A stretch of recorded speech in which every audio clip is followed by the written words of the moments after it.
Остеопороз деген эмне? Остеопороз бул сөөктөн кальций жугулуп чыгышы. Сөөктөр аябай жумшак болуп калат, анан алар ар кандай переломдорду козгойт. Көбүнчө бул улгайган адамдарда кездешет. Остеопороздун себептери.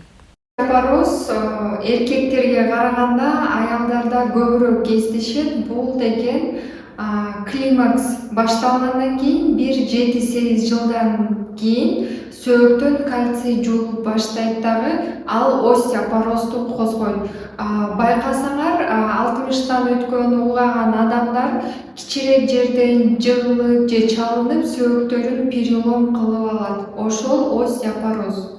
Остеопороздун клиникалык белгилери. Эң өкүнүчтүүсү бул жакта клиникалык симптомдору деле болбойт. Кээ бир кездерде бул булчуңдар тырышышы мүмкүн. Бирок көп учурда перелом бул биринчи симптом. Ошондуктан бул орунду сөзсүз алдын алуу таап, сразу заранее лечениясын башташ керек да. Остеопорозду дарылоо. Подтверждение кылгандан кийин леченияда сөзсүз витамин D3, кальций, анан үчүнчү бул күчтүү бисфосфонат деген препарат кошулат. Албетте сөзсүз бунун баары дозировкасы врачтын көзөмөлдөөсүндө болушу керек.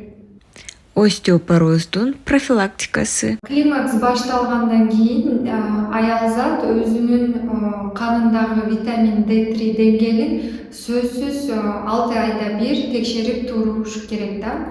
Анын деңгээли 60 менен 90 нанограмм на литр деген уровеньде болуш керек.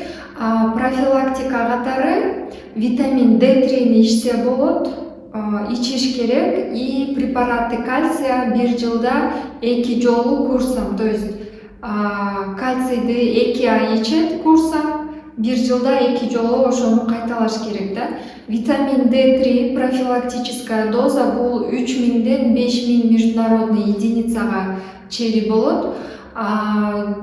Тагыраак лечение алам десеңиз, анда анализди тапшырып, дарыгерге кайрылсаңыз, сизге точный дозаны подбор кылып берет.